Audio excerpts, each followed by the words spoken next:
like war. We like war. We're a warlike people. We like war because we're good at it. And you know why we're good at it? Because we get a lot of practice. This country's only 200 years old, and already we've had 10 major wars. We average a major war every 20 years in this country, so we're good at it. And it's a good thing we are. We're not very good at anything else anymore. Huh? Can't build a decent car, can't make a TV set or a VCR worth the fuck. Got no steel industry left, can't educate our young people, can't get health care to our old people, but we can bomb the shit out of your country, all right? Especially if your country is full of brown people. That's our new job in the world, bombing brown people. Iraq, Panama, Grenada, Libya, you got some brown people in your country, tell them to watch the fuck out, or we'll goddamn bomb them. Well, when's the last white people you can remember that we bombed? Can you remember the last white? Can you remember any white people we've ever bombed? The Germans, those are the only ones, and that's only because they were trying to cut in on our action. They wanted to dominate the world. Bullshit, that's our fucking job! And you probably noticed I don't feel about that war the way we were told we were supposed to feel about that war, the way we were ordered and instructed by the United States government to feel about that war. My mind doesn't work that way. I got this real moron thing I do, it's called thinking. And I'm not a very good American because I like to form my own opinions.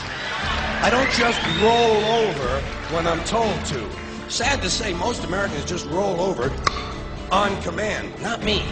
I have certain rules I live by. My first rule, I don't believe anything the government tells me. Nothing. Zero. Nope. And I don't take very seriously the media or the press in this country, who in the case of the Persian Gulf War were nothing more than unpaid employees of the Department of Defense, and who most of the time function as kind of an unofficial public relations agency for the United States government. So I don't listen to them, I don't really believe in my country, and I gotta tell you folks, I don't get all choked up about yellow ribbons and American flags. I consider them to be symbols, and I leave symbols to the symbol-minded.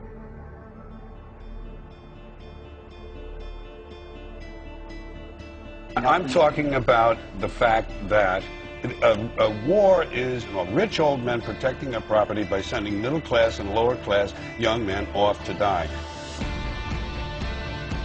Forget these foolish elections. The owners of this country don't care about the poor in general. Owners of this country, what are we going... But is this Karl Marx talking to me? The owners of this country are the voters of this country. You're wrong about that, my friend. Aren't the owners of this country the voters in this country who elected George Bush? No, they're not. Listen, for politics, these elections are a charade. It is a charade. Oh, okay. It is, they are meant to... Well, I'll tell you, just listen for a minute. Learn a little something. The elections and politicians are in place in order to give Americans the illusion that they have freedom of choice. You don't really have choice in this country. All of the things that are important, reduced in choice. Newspapers in a city, how many? Used to be 3, 4, now it's 1 or 2 that are owned by the same people, and they also own a radio station. Give these people a voting day every year so that they'll have the illusion of meaningless choice. Meaningless choice that we go like slaves and say, "Oh, I voted." The limits of debate in this country are established before the debate even begins, and everyone else is marginalized. They're made to seem either to be communists or some sort of disloyal person. A kook, there's a word, and now it's conspiracy. See, they've made that something that should not be even entertained for a minute, that powerful people might get together and have a plan. Doesn't happen. You're a kook. You're a conspiracy buff. Conspiracy buff.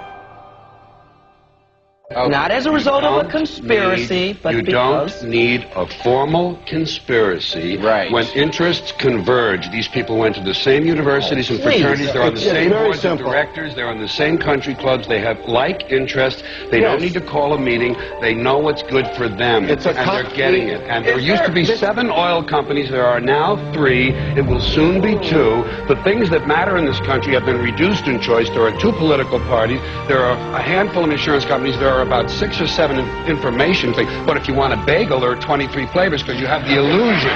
You have the illusion of choice. Right. You don't get the real important choice. There's no freedom of choice. That's a great point.